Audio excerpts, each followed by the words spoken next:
law enforcement officers in this room. Could you guys stand up and, or actually, would you come up to the front even?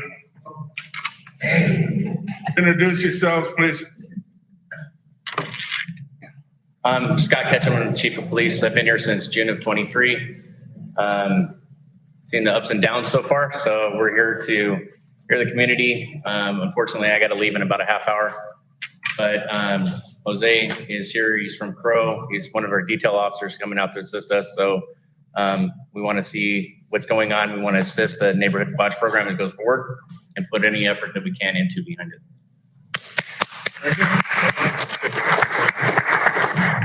Just for sake of being able to ask questions, we don't want you running off before we get a chance. First off, have you been involved with? I'm just kidding. Have you either? Okay, you're really gonna put him on the spot, huh? It's okay. So, Officer Hessman, Gotcha. sorry, That's okay. It's absolutely fine, sir. messing it up. Have you been involved actively with Neighborhood Watch before? Do you have any advice, anything you've seen that proactively seems to work better? I have. I started my career in California. California is very proactive in neighborhood watching and COP, community oriented policing. I was actually in charge of a neighborhood watch program in my career. The biggest thing that we did at the time is we were reaching out to organizations like Crime Stoppers and other neighborhood watch programs that were successful for similar communities. And we'd ask what was working for them and what wasn't working for them. The biggest part is community engagement and then law enforcement engagement. So it's supposed to go hand in hand. Law enforcement can give the training that needs to do. There are academies out there for neighborhood watches if you want to do something on a formal level. If you want to do it informally, we can always reach out and see if somebody can come here and teach some of the basics. We did see some ups and downs. The ups were that the community was more engaging with law enforcement. And it's not just the community being engaging with law enforcement, it's law enforcement being engaging with the community as well, which helped build a bridge.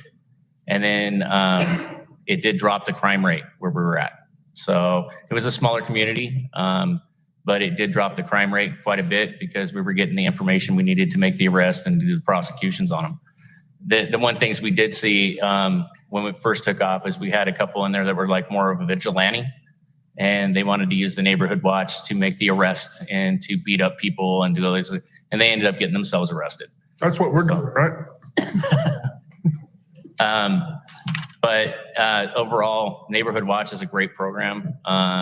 Even putting out the signs, which was a big thing, and that's a little bit later down the road. Hey, this place is watched over by the Neighborhood Watch, or any kind of violators will be prosecuted. Those types of signs go out there. But it has to be enforced, and that's on the law enforcement side. I know that we're not without sin. We've talked about this in depth on many occasions. We are trying to make the improvements here.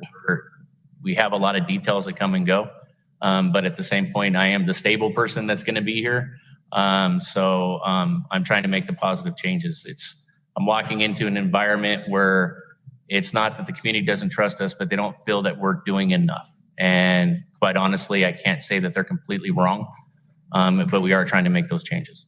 So it is a hand-in-hand type of situation. So we'll end up having to establish you as the primary contact or whoever is. So how do you feel comfortable working with the communities? Do you want a block captain? Would you like, I think some of the discussion previously has been to try to set somebody up in every district as the lead. Would that be who you would be working with? Would you see that as being your contact person primarily? You would work with the leads, or? It would make it easier, but it's how you want to establish your neighborhood watch. So if you don't want to put a lead out there where somebody's technically the block captain, and you want to make it as a group effort, then that would be a meeting that we would have to schedule on a regular basis with the entire group.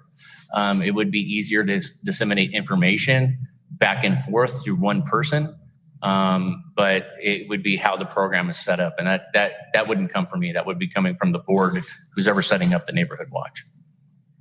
Okay. As far as you said something about have somebody teach the basics. Is that something you're capable of doing, or Would you call somebody in? What does that look like? I can teach some of it, but quite honestly, I'm not the expert in it. So I would reach out and I would probably find somebody to be able to do it. I know some people that actually have taught that before. It's convincing them to come to Montana from Arizona.